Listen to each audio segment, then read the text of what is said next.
अभी हमने variation of pressure with height पढ़ा, ठीक। ऐसा मेरे समझ से कोई दिक्कत नहीं होगा। तो मतलब इसमें हमने भी फॉर्मूला निकाला कि P equal to P naught plus rho ji H, या इसी को हम बोले कि del P equal to rho ji H. पूरा अच्छे से अभी तोड़ के समझा दिए हैं। अभी मेरे समझ से इसमें कोई बच्चे को डाउट नहीं आना चाहिए, इसमें कॉन्सेप्ट सबका क्लियर होगा। अब हम बात क्या करते हैं कि इसमें अंदर छोटा छोटा टर्मोलॉजी पे चर्चा करते हैं, कुछ कुछ क्वेश्चन पे चर्चा करते हैं, ठीक है। छोटा छोटा क्वेश्चन पे चर्चा करते हैं, नहीं रुक जाए एक मिनट। उसके बाद छोटा छोटा क्वेश्चन पे चर्चा करने के पहले वेरिएशन ऑफ प्रेशर को हॉरिजॉन्टल डायरेक्शन में चेक कर लेते हैं, ठीक। हेडिंग बनाते हैं variation of pressure in horizontal direction.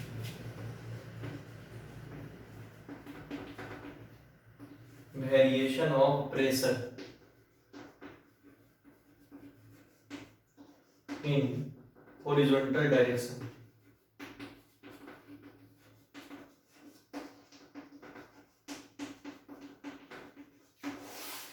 मतलब वेरिएशन ऑफ प्रेशर हम लोग को हॉरिजॉन्टल डायरेक्शन में चेक करना है। हेडिंग यही है, बनाना। मान लो कि मैं कंटेनर ली, पूरे में फ्लूइड भरा हुआ है। अब कोई बोलेगा इस पॉइंट पे या इस पॉइंट पे प्रेशर निकाल के बताओ, तो बताना पड़ेगा। कुछ नहीं करते, इसका हम तुमको सबसे सिंपल तरीका बताते हैं। एक सिलेंडर बना लो,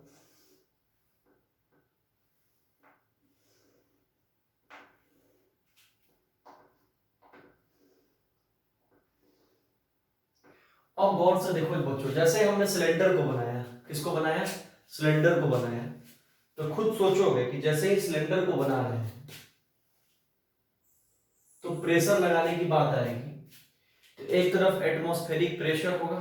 तो यहां पर बात करो कि हॉरिजॉन्टल रख देंगे पलट करके, तो एटमॉस्फेयर से कनेक्ट नहीं होगा, जो भी एटमॉस्फेरिक ऊपर से होता। तो नॉर्मली बात कर रहे हैं कि फ्लूइड अगर यहाँ पे है तो फ्लूइड अभी यहाँ रेस्ट में है।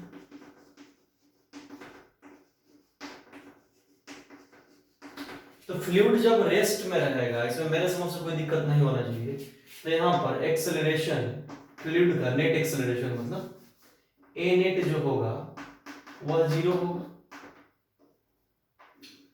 तो फ्लूइड का जब नेट एक्सेलरेशन यहाँ पर 0 होगा, तो हम बात करें प्रेशर।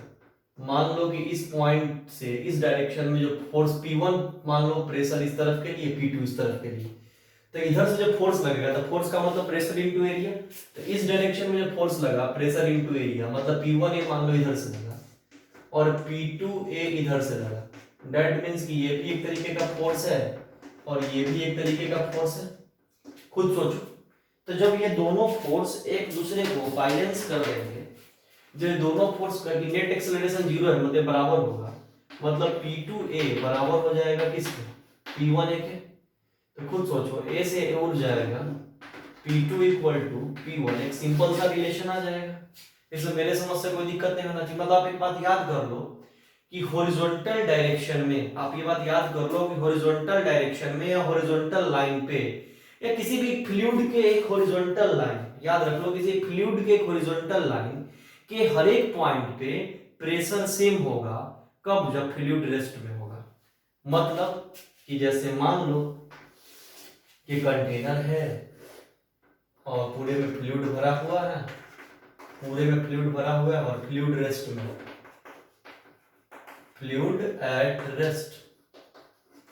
फ्लूइड अगर रेस्ट में होगा तो एक लाइन अगर ड्रॉ कर दे और इस लाइन के हर एक पॉइंट पे तुमसे पूछे, जैसे मान लो 1 2 3, जैसे मान लो यहाँ P1, यहाँ P2, यहाँ P3, तो एक हॉरिजॉन्टल फ्लूइड अगर रेस्ट में होगा तो उसके हॉरिजॉन्टल लाइन के हर एक पॉइंट पे प्रेशर क्या होगा, सेम होगा, यानी P1 equal to P2 equal to P3। इसमें मेरे समझ से कोई डाउट नहीं होना चाहिए।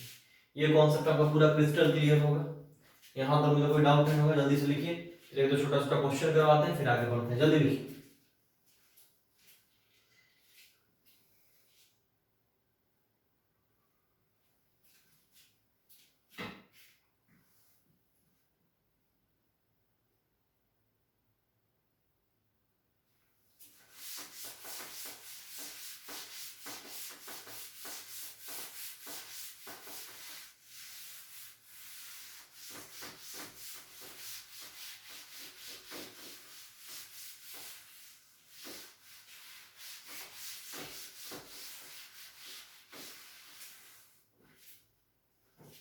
चलो और हमें क्वेश्चन देते हैं मनी।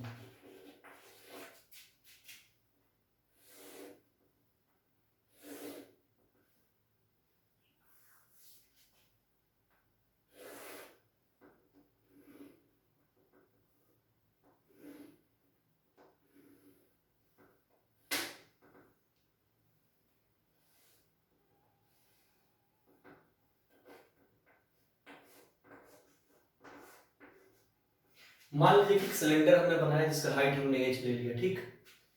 इस पॉइंट का प्रेशर का नाम P1 दे दिया, मतलब एटमॉस्फेरिक प्रेशर का नाम P1 दे दिया, और इस पॉइंट का नाम क्या दे दिया P2। और क्या पूछ रहा है कि P2 पॉइंट पे प्रेशर बताओ, और लिक्विड भरा हुआ है, डेंसिटी हमने रो मान लिया। क्या मान लिया? रो, ठीक। अब मान लो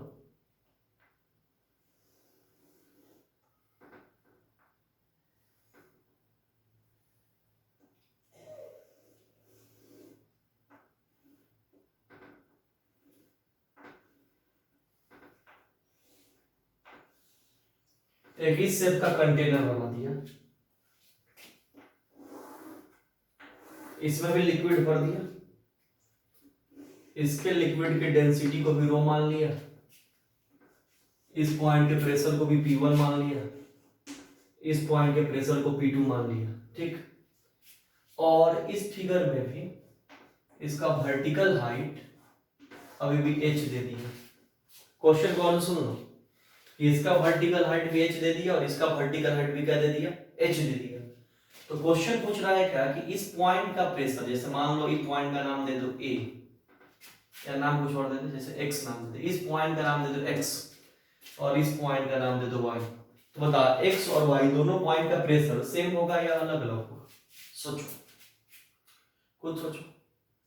तो हम बताएंगे कि इस पॉइंट का प्रेशर अगर हम लिख के देखते हैं पहले, तो P, हम प्रेशर इक्वल टू क्या पढ़े थे, P equal to P0 plus rho ji h, जहां rho density, h acceleration due to gravity और h हाइट होता था।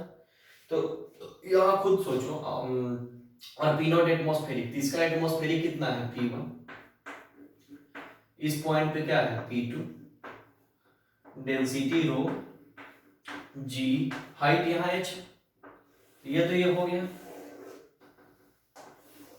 अब इस फिगर की बात करो, तो इस फिगर में भी वैसे ही P equal to P0 plus rho ji H.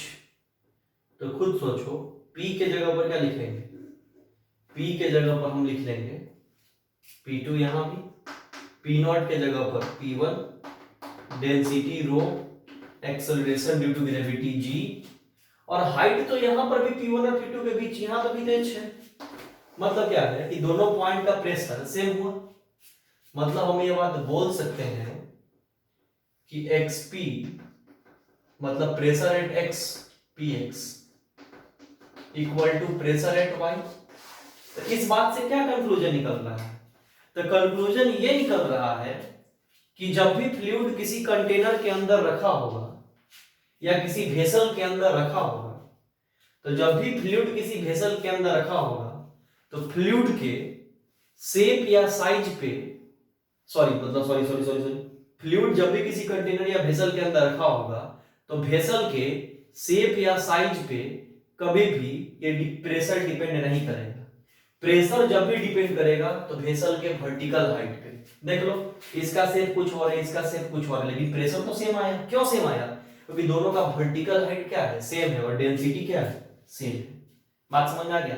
मतलब क्या कंक्लूजन निकला कि शेप ऑफ वेसल से हमें कोई लेना देना नहीं होगा, बस हमें वर्टिकल हाइट से लेना देना है।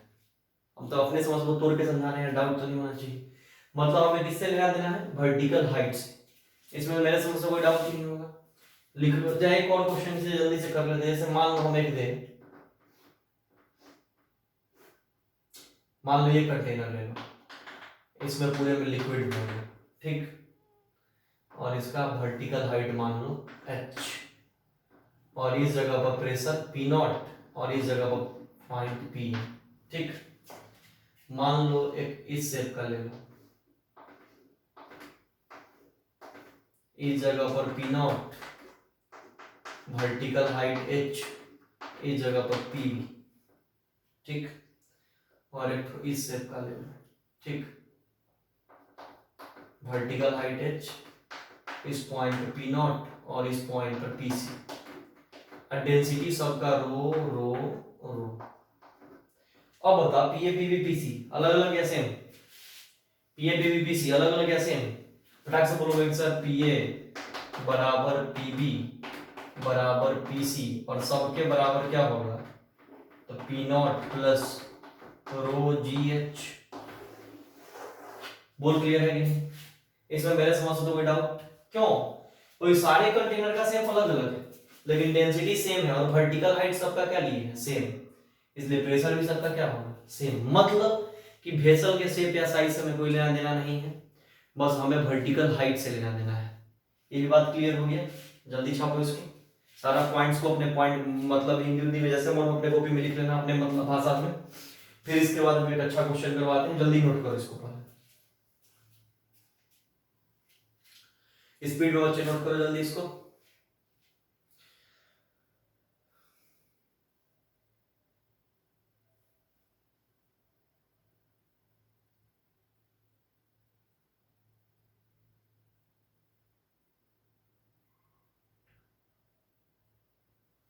उम्मीद कर रहे हैं कि स्क्रीन पॉज करके लिख पाओगे।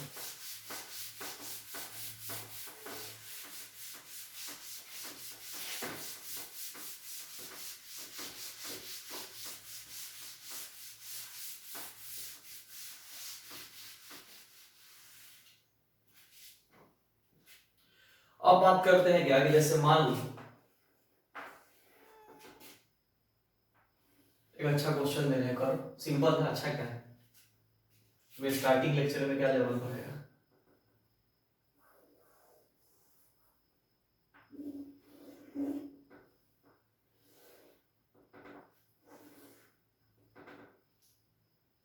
मान लो कि इस सेट का फेस है, ठीक, इस फेस का एरिया दे दिया है मान लो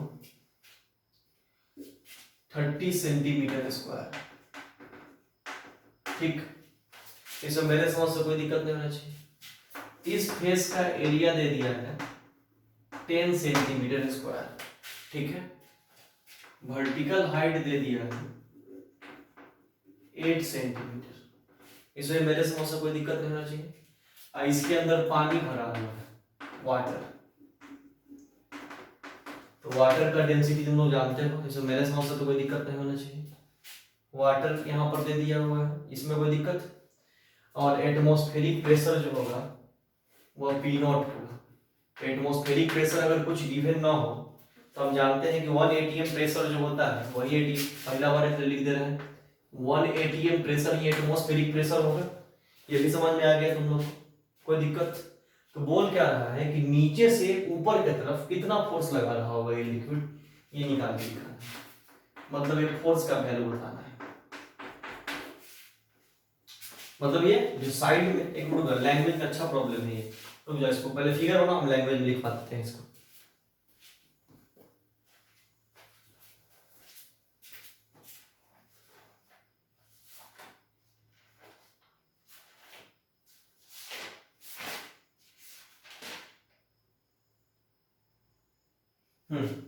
फिगर बना लो, क्वेश्चन लिखो। क्वेश्चन कह रहा है कि glass of water, a glass of water of volume 1 liter, a glass of water of volume 1 liter has height 8 centimeter, has height 8 centimeter,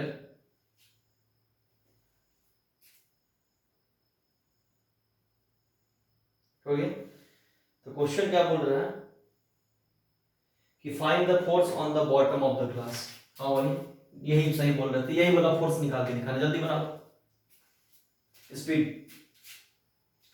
find the force on the bottom, bottom से जो force लग रहा है उसी को निकालना है, जल्दी बनाओ।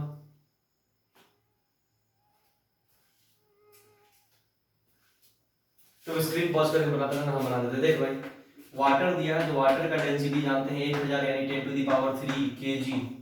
डेंसिटी ऑफ मास बटा वॉल्यूम मतलब kg पर मीटर क्यूब। इसमें मेरे समझ से कोई दिक्कत नहीं होगा। 1 atm अभी प्रेशर तुरंत पढ़ाए हैं, जिसको भी पी नॉट से इनको रिप्रेजेंट कराना है। ये एक न्यूमेरिकल में हम बोले हैं 1 × 10 to the power 5 pascal use करना डायरेक्ट। आंसर लाने के लिए, इसमें कोई दिक्कत नहीं होगा। तो खुद सोचो फार्मूला क्या होता है, खुद सोचो फार्मूला क्या पढ़े हो। P equal to P naught plus rho ji H, तो क्या होगा बोल जल्दी, P निकालना है तो पी नॉट के जगह पर जल्दी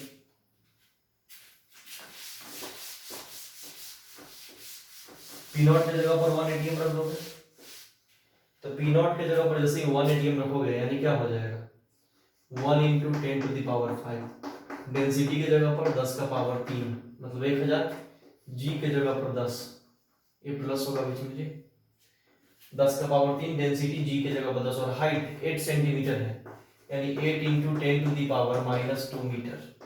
हो गया, सॉल्व कर लेगा तो जितना पास्कल आना होगा उतना पास्कल प्रेशर निकल जाएगा, उतना पास्कल प्रेशर आ जाएगा। खुद सोचो, और प्रेशर आ जाएगा तो फोर्स बराबर क्या होता है प्रेशर इनटू एरिया, जितना पास्कल आना होगा प्रेशर ये वाला रख देगा यहाँ, और एरिया तो नीचे से ऊपर तो नीचे वाला फेस का एरिया लगाएंगे, तो इसका एरिया 10 सेंटीमीटर स्क्वायर है यानी 10 into 10 to the power -4 metre square. तो जितना आना होगा फोर्स सॉल्व कर लेंगे तो उतना न्यूटन आ जाएगा। अब गुना उना तुम घर पे करते रहना यार, आसान क्वेश्चन था हम समझा दिए, तो मेरे समझ से तो कोई डाउट नहीं होगा, एक बार अच्छे से देख लो, सिंपल क्वेश्चन है। चलो इसको नोट कर लो फिर आगे बढ़ते हैं।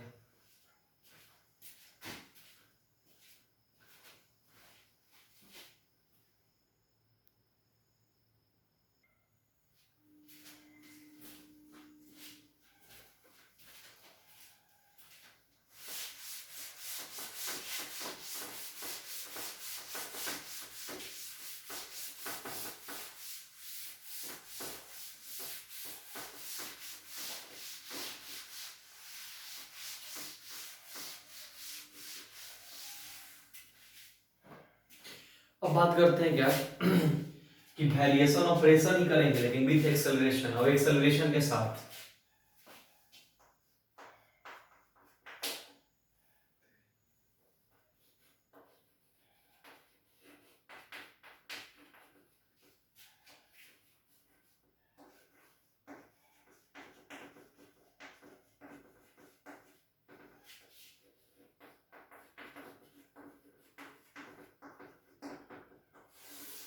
Variation of pressure with acceleration. इसमें पहले हाइट के लिए पढ़ेंगे, उसके बाद फिर पहले वर्टिकल के लिए फिर हॉरिजॉन्टल के लिए। अब पहले समझना है, बहुत लोग सोच रहा होगा क्या कि sir variation of pressure with acceleration का मतलब क्या है कि अब ये मैकेनिक्स मतलब डायनामिक्स टाइप का कॉन्सेप्ट आएगा क्या? नहीं, अभी भी रेस्ट में ही रहेगा, वेसल रेस्ट में ही रहेगा, लिक्विड भी रेस्ट में रहेगा, लेकिन वह किसी मीडियम किसी माध्यम से जुड़ जाएगा जो मोशन कर रहा हो। जैसे हम समझाते हैं, समझना, जैसे मान लो कि अगर हम एक कंटेनर लें और इस कंटेनर में अगर हम पानी भर दें, ठीक, और इस या दूध भर दें, कंटेनर में दूध भर दिए और इसको बस में ले जाकर के बंद कर दिए। बस चल रहा है भाई 70 मीटर पर सेकंड से, तो बस जब 70 मीटर पर सेकंड से चल रहा है तो उस वक्त ये वेसल भी 70 मीटर पर सेकंड से चलेगा, तो वेसल में अगर दूध होगा तो दूध भी 70 मीटर पर सेकंड चलेगा। मतलब उस टाइप वाला कहानी कि ये एक्चुअल गति में नहीं है लेकिन किसी के द्वारा गति में लाया जा रहा है। मतलब क्या हुआ वहां पर कि उस वक्त वैसा स्थिति में वेसल और ये मान लो दूध जो है, तो वेसल और दूध दोनों एक दूसरे से रिलेटिव मोशन में नहीं होगा। मतलब यहां बोल सकते हैं कि फ्लूइड और वेसल कोई रिलेटिव मोशन में नहीं होगा। जैसे मान लो कि तुम बस यार तुम अगर बस में बैठे हुए हो और बगल वाला आदमी भी बस में बैठा हुआ है, ठीक, और बस 100 मीटर पर सेकंड चल रहा है, तो बस जब 100 मीटर पर सेकंड से चलेगा और तुम बस में बैठे हुए, तुम्हारे बगल में भी बस में बैठा हुआ है, तो सोचो तुम्हारा भी बॉडी का रफ्तार 100 होगा, उसका भी 100 होगा, लेकिन कोई बोलेगा कि तुम दोनों एक दूसरे के रेस्पेक्ट में बताओ, तो रिलेटिव मोशन 0 होगा, तुम दोनों तो एक दूसरे के लिए रेस्टिव में होगे। बात समझ रहे हो ना? बस में यार तुम दोनों एक दूसरे के लिए क्या होगे, रेस्ट में होगे, रेस्ट में बैठ के आराम से बात कर रहे होगे, तो वहां तुम लोग एक दूसरे के रिलेटिव मोशन में नहीं होगे। बात समझ में आ रहा है ना? मतलब इसका concept variation of pressure with acceleration का सही मतलब यहाँ पे कि फ्लूइड और वेसल में भी रिलेटिव मोशन नहीं होगा। मतलब कि fluid and vessel does not be in relative motion, fluid and vessel does not in relative motion.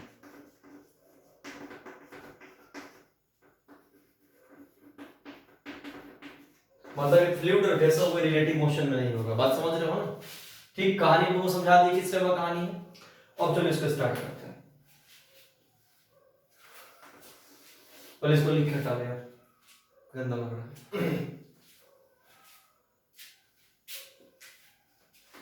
लिख लो, variation of pressure with acceleration fluid and vessel does not in relative motion. मतलब इसका हुआ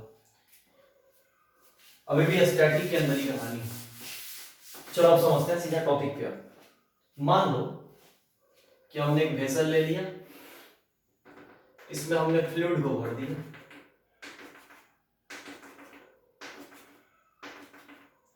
अब मान लो कि जैसे अगर ये वेसल कहीं रखा हुआ है और वह ऊपर की तरफ अगर ए एक्सेलरेशन से जा रहा है, मान लो, तो वेसल भी ऊपर ए एक्सेलरेशन से जाएगा, तो वेसल के अंदर जो लिक्विड होगा वो भी एक्सेलरेशन से जाएगा। तो मान लो कि ये लिक्विड अब ए एक्सेलरेशन से ऊपर गया, इसमें कोई दिक्कत? ऊपर की तरफ है एटमॉस्फेरिक प्रेशर पी नॉट, ऊपर एटमॉस्फेरिक प्रेशर कितना है? P not. मान लो मैं बोलेगा इस पॉइंट प्रेशर निकालना है, डेंसिटी मान लो रो, डेंसिटी क्या मान ली? रो, और ये हाइट को मान लिए h। ठीक, इसमें मेरे समझ से कहीं में दिक्कत नहीं होगा। अब इसका एफबीटी बनाते हैं, बहुत आसान है बच्चा, एकदम मजा आ जाना चाहिए, एकदम सिंपल कॉन्सेप्ट है ये सब। एफबीटी में जब तू देखोगे तो बता, एटमॉस्फेरिक प्रेशर ऊपर से नीचे की तरफ फोर्स लगा रहा होगा, वो फोर्स होगा पी नॉट ए। प्रेशर फोर्स का मतलब प्रेशर इनटू एरिया, बार बार एक बात को चर्चा नहीं करेंगे, मतलब पी नॉट ए। अब ये नीचे वाला प्रेशर पी भी ऊपर की तरफ एक अपवर्ड फोर्स एडजस्ट कर रहा होगा, तो वो फोर्स का डायरेक्शन हो जाएगा पी ए। खुद सोचो, प्रेशर इनटू एरिया, मास अगर m होगा, कुछ ना कुछ तो मास होगा, तो नीचे mg भी काम करेगा। इसमें मेरे समझ से कोई दिक्कत? अच्छा, 100 बार पूरे मैकेनिक्स पढ़ा दिए, रट्टा मरवा दी कि अगर एक्सेलरेशन किसी का ऊपर की तरफ है तो उसके अपोजिट सूडो फोर्स यानी m काम करता है, एक्सेलरेशन के अपोजिट m है। मेरा अपना सिंपल ट्रिक है, बता दिया मैंने, इसमें तो कोई दिक्कत? जो मेरे से 11th का मैकेनिक्स वगैरह पढ़ा होगा उसको फ्लूइड पढ़ने में बड़ा मजा आ रहा होगा, उसको थोड़ा टफ नहीं लग रहा होगा। अब इक्वेशन आराम से बना लेंगे। ऊपर वाला डायरेक्शन में पीए है, तो पीए इक्वल टू क्या हो गया? पीए इक्वल टू एम ए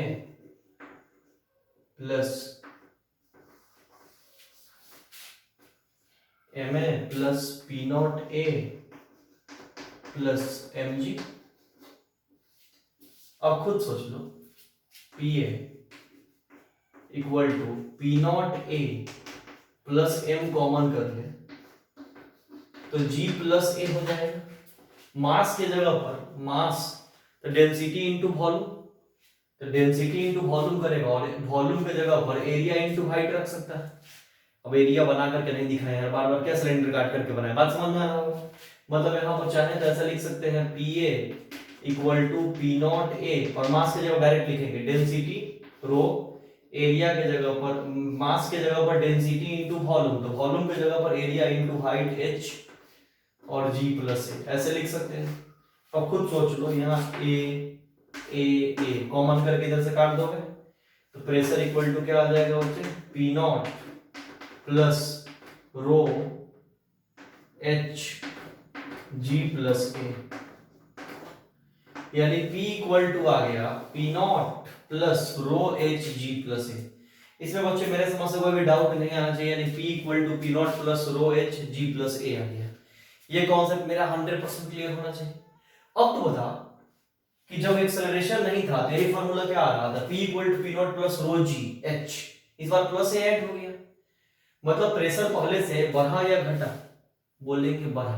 कैसे? देख, किसी भी चीज को, जैसे मान लो बोतल है, इसको अगर हम नीचे से ऊपर उठाएंगे ऐसे, तो नीचे से ऊपर उठाएंगे मतलब यहाँ नीचे का प्रेशर बढ़ाना पड़ा तभी नहीं ऊपर उठा, पहले ऐसे था आराम से, कोई एक्सेलरेशन नहीं था। अब नीचे प्रेशर बढ़ा तभी ऊपर की तरफ गया होगा, मतलब यहाँ पर अब क्या होगा कि पहले के तुलना में ऊपर जाने में प्रेशर इंक्रीज किया। इसमें तो मेरे समझ से कोई दिक्कत? अब इसका सेकेंड केस चाहो तो तुम खुद बना के देख लोगे। अगर मान लो सेकेंड केस को यहाँ पर केस बी बना देते हैं, डायरेक्ट बना देते हैं कि एक्सेलरेशन जब डाउनवर्ड होगा।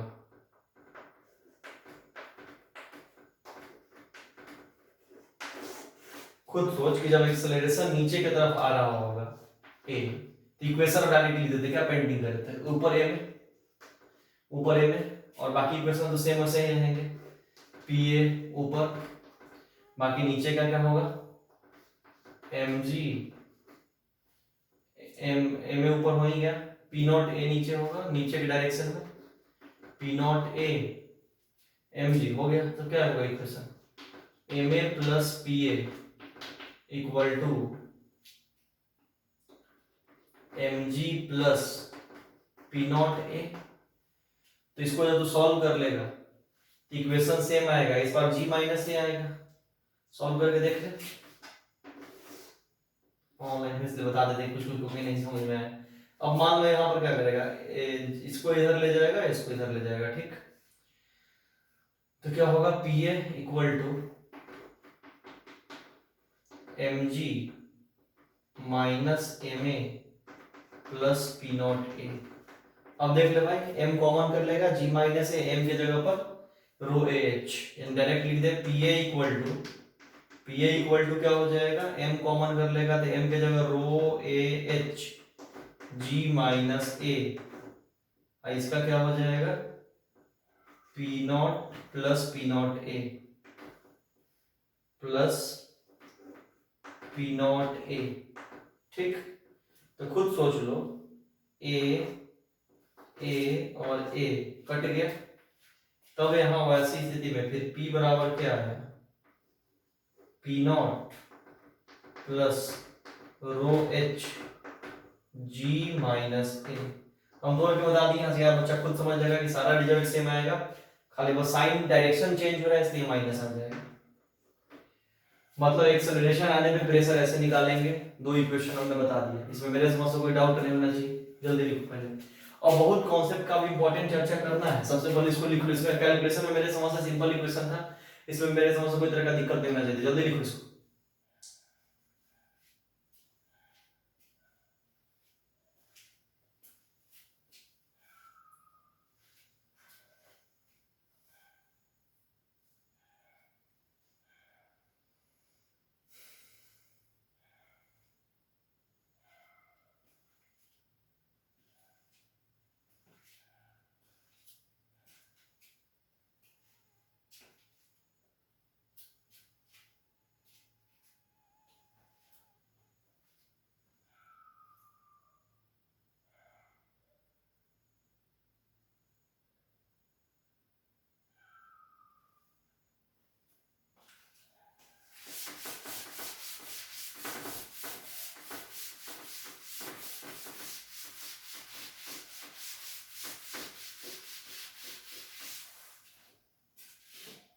अब एक इंपॉर्टेंट बात करते हैं, मान लो कि एक कंटेनर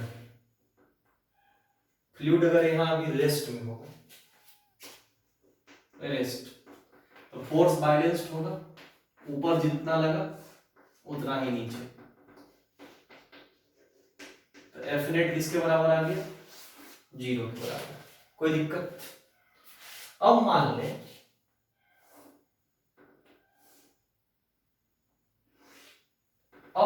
कि हम तुमको एक कंडीशन दे रहे हैं, आगे इसको अच्छे से एक्सप्लेन करेंगे, और फिर बस सिंपल एक कंडीशन दे रहे हैं, पॉइंट लिखवाएंगे और उसी पॉइंट पर चर्चा करेंगे। मान ले कि ये फ्लूइड है, ये इस डायरेक्शन में मूव कर रहा है ए एक्सेलरेशन से, ढंग से समझना, मान ले फ्लूइड है, हम अपने मन से बना दिए ए एक्सेलरेशन से डायरेक्शन में मूव कर रहा है, ठीक। मास कुछ होगा तो नीचे mg काम करेगा।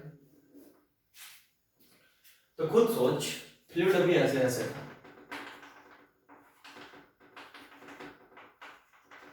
तो mg भी परपेंडिकुलर तुम्हें दिख रहा है, एक्सेलरेशन अगर इधर बना दिया तो इसके अपोजिट क्या काम करेगा, ma।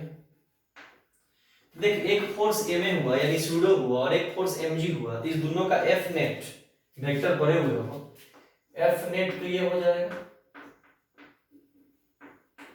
ये दोनों का F नेट फोर्स ये होगा, बोलो। तो जैसे ये दोनों का F नेट फोर्स जब ये हो गया, इसमें मेरे समझ से कोई दिक्कत नहीं होना चाहिए, तो यहाँ पर एक बड़ा इंपॉर्टेंट पॉइंट हम तुमको बता रहे हैं, यहाँ पर दिमाग में सेट कर लेना कि किसी भी लिक्विड सरफेस पर एफ नेट हमेशा सरफेस के परपेंडिकुलर होता है।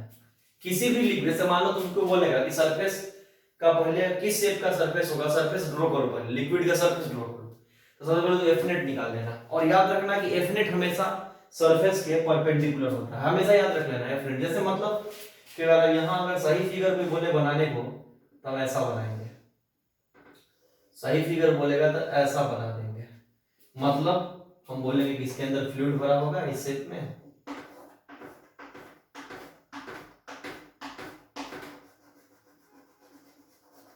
ऐसा होगा और ये रियल सरफेस होगा, तभी एफ नेट का डायरेक्शन ये होगा। एफ नेट, एफ नेट हमेशा सरफेस के कैसे होगा, परपेंडिकुलर। एफ नेट हमेशा सरफेस पे क्या होगा, परपेंडिकुलर। मतलब ये पॉइंट इस जगह पर लिख लेना है कि किसी भी लिक्विड सरफेस पर एफ नेट हमेशा सरफेस के परपेंडिकुलर होगा। एकदम याद हो जाना चाहिए कि किसी भी लिक्विड सरफेस पर एफ नेट हमेशा सरफेस के क्या होगा, पर जैसे मान ले यहाँ एफ नेट ऐसे था 0, तो सरफेस ऐसे है, यहाँ का सरफेस ऐसे होगा, तभी नहीं इस पे क्या होगा, परपेंडिकुलर। यहाँ पर एफ नेट ये है, मतलब याद रख लेना है, पॉइंट को अपने भाषा में हिंदी में लिखो, क्लास नोट्स में इसको लिख करके हिंदी में लिखो कि किसी भी लिक्विड सरफेस पर एफ नेट हमेशा सरफेस के परपेंडिकुलर होगा। किसी भी लिक्विड और फ्लूइड सरफेस पर एफ नेट हमेशा सरफेस के परपेंडिकुलर होगा। ठीक है, इसमें मेरे समझ बच्चों कोई दिक्कत नहीं होना चाहिए, ये समझ में आ गया। अब हम इसके हॉरिजॉन्टल पार्ट पे चलते हैं, वो बड़ा इंपॉर्टेंट है, उसको समझाते हैं। वर्टिकल पार्ट तो पढ़ लिए, इसको यहां तक लिख लो, फिगर बना लो और फिगर बना के लिख के इसके नीचे लिख लो कि किसी भी फ्लूइड और लिक्विड सरफेस पर एफ नेट हमेशा सरफेस के परपेंडिकुलर होगा।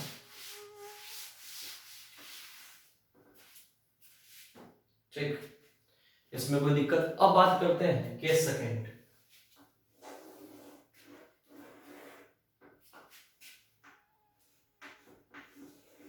Horizontal direction, acceleration in horizontal.